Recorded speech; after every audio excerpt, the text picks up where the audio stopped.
Ayan, patapos ko pala magbuot ng mga kamuting kahoy, mga kasariwakwok, ay magtatanim naman ako ng mais.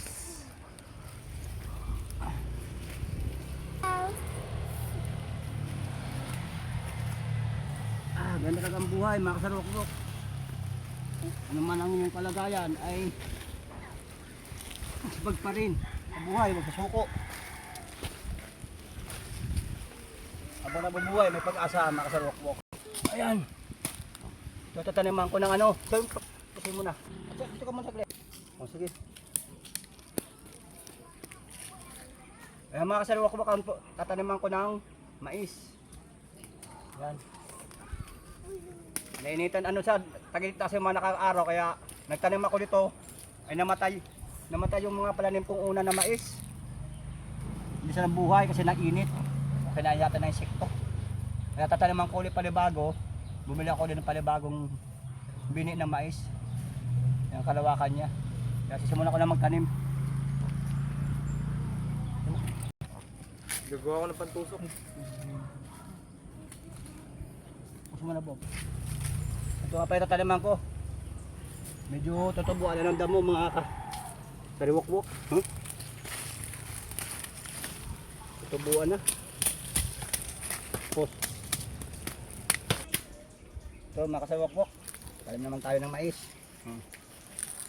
Dalawa-dalawa lang kasariwakwok yan. Dalawa-dalawang butil lang yan. Kasariwakwok.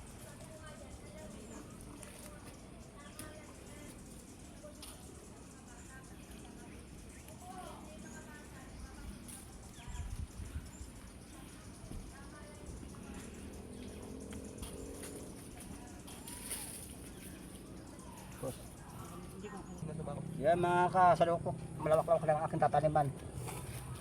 Mais. Yan.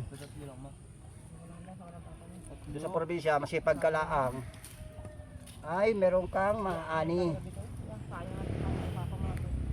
Diba? Tapos sa Maynila, malang mais dito, magtatanim ka lang, may mais ka na. Diba? Mga kasariwakwok. Walang posible sa tao na sisikap, tandaan nyo, mga kasariwakwok. Kalukuhan na lang yung sinasabi nila na gawa-gawa ko ng kasalanan, o nagnanakaw ako, o nang-hold up. Kasi sobrang hirap ng buhay, hindi po yun, kalukuhan po lang yun. May paraan po tayo para mabuhay sa mundo, tandaan nyo po yan, mga kasariwakwok. Rason nyo lang yun kasi nga, tamad kayo. Rason nyo lang yun sa kapwa nyo kasi tamad kayo, di ba? Aroy!